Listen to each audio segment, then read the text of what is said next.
Haziq pergi cari kain dengan kayu. Kau tak tahu apa-apa ke Faik? Di kanan itu. Sabar Okey, aku nak seorang-seorang lipat kain tu.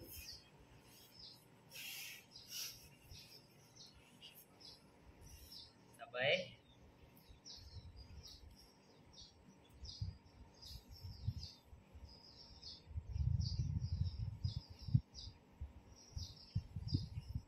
Lepas tu aku nak korang letakkan kain tu dekat bawah kaki kanan ni. Hati-hati, ini ni sakit. Kan? Okey, lepas tu letak kain ni dekat kaki dia ni untuk menyokong pergerakan kaki dia ni. Okey, so lihat. Hati-hati. Dia dengan kemas tau.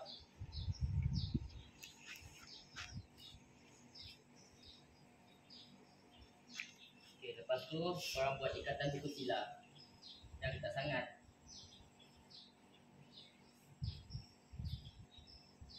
Lepas tu kemaskan.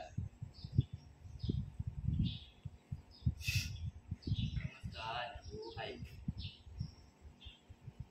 Okey, lepas tu Haziq mana kain? Kain tu. Okey, jom kita buat pengusung.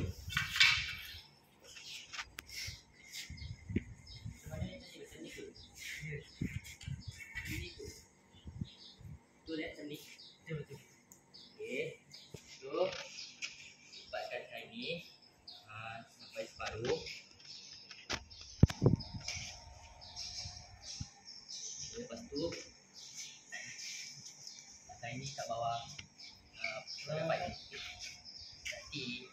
Okey, turun. Okey, sebelah lagi. Hanya Faik. So letakkan kayu ni dan lipat. Kayu tu okey.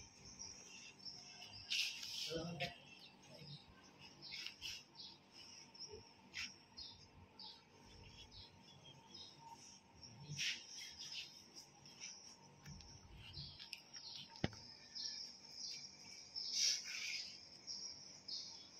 Jom kita bawa ni dekat tempat selamat. Jom. 1, 2, 3, jom.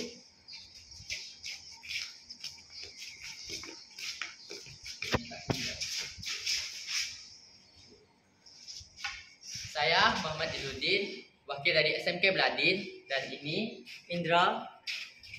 Saya Haziq. Saya Cindan. Dan saya Faik.